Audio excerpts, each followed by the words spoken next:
सनातन संस्कृति में यज्ञ की विधा सर्वोच्च विधा है। बिना यज्ञ के बिना कुछ होता ही नहीं है। यज्ञात भवति पर्जन्य हो, पर्जन्यात अन्न संभव हो, अन्नात भवन्ति भूतानि, सर्वम यज्ञ प्रशिष्ट। यज्ञ से ही सब कुछ होता है।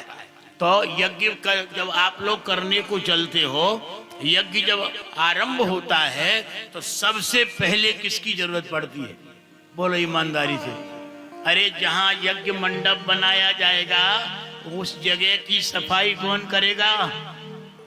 असत शूद्र। कहीं मल मूत्र वहां डला है, गंदी कोई वस्तु डली है, उसकी सफाई सबसे पहले उसको बुलाया जाएगा, सबसे पहले उसको। उसके बाद फिर मंडप की जो रचना होगी, लड़िया वगैरह के द्वारा दीवारें उठाई जाएंगी, खंबा वगैरह बनाए जाएंगे, ऊपर परचट्टी मंडप बनाया जाएगा। ये दूसरे सत्सूत्रों का कार्य। वहां मंडप तैयार हो गया लिप के, अब उसके बाद अब जरूरत पड़ेगी सामग्री की। अगर हवन के लिए सामग्री नहीं होगी, पूजा के लिए सामग्री नहीं होगी, तो कैसे यज्ञ कर लोगे? अब तीसरे नंबर पर आवश्यकता आई वैश्य भाइयों की, जो व्यापार के द्वारा सारी सामग्री समाज को मुहैया कराते हैं। उन वैश्यों को बुलाया जाएगा। बोले महाराज अब सामग्री आप दो, षोडशोपचार की सामग्री, साकल्य आदि यज्ञ में हवनीय द्रव्यों को वहां पर ये वैश्य भाई इकट्ठा कर देते हैं यज्ञ मंडप में। अब सामग्री खूब आ गई महाराज, काजू किशमिश के अटंबार लग गए, वाले घी के पीपा रखा गए और अनेक प्रकार की शुद्ध सामग्री। अब उसको लूट ले जाए नहीं, कोई खा पी न ले। इसलिए अब क्षत्रियों का काम आता है, वो डंडा लेके खड़े हैं, कोई धक्का नहीं लगाता। ये देवताओं के पूजन के लिए ये हवनीय द्रव्य है, हवन करने के लिए इसकी सुरक्षा का उत्तरदायित्व तो क्षत्रियों का होता है। ब्राह्मण तो बेचारे अंत में आते हैं, स्वाहा स्वाहा करके चले जाते हैं दक्षिणा लेके। तो सबसे बड़ा कौन है?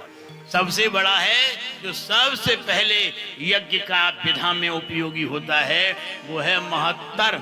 उसको संस्कृत में महत्तर शब्द का है, महान से महान, जो सबसे निम्न कोटि का शूद्र भाई। ये हमारे सनातन संस्कृति का इतना विलक्षण तालमेल है, हम इसको समझ नहीं पा रहे, इसलिए ये नाना प्रकार का भेद समाज में कल्पित हो गया है।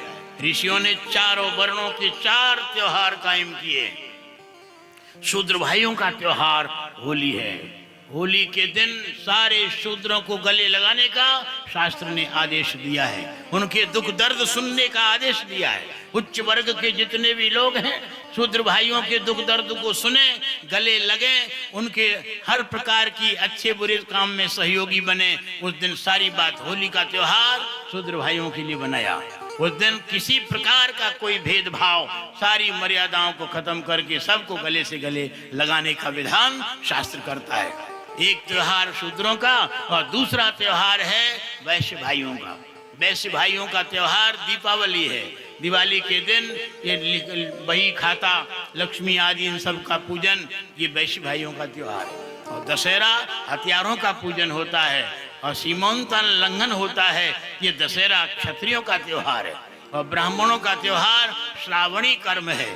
साल भर उन्होंने दान पुण्य लिया, साल भर जिन्होंने दूसरों के यहाँ खाया पिया, साल भर जिन्होंने पाप कर्म किए, उन सारे पाप कर्मों को भस्म करने के लिए श्रावणी उपाक कर्म ब्राह्मण क्षत्रिय वैश्य को करना चाहिए।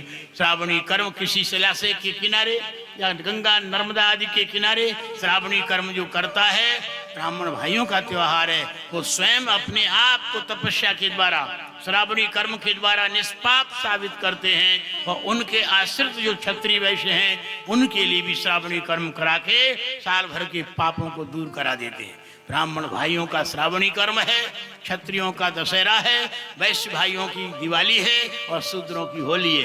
कहीं भेद रखा ही नहीं है। भेद तो बाद के लोगों ने कल्पित कर लिया है।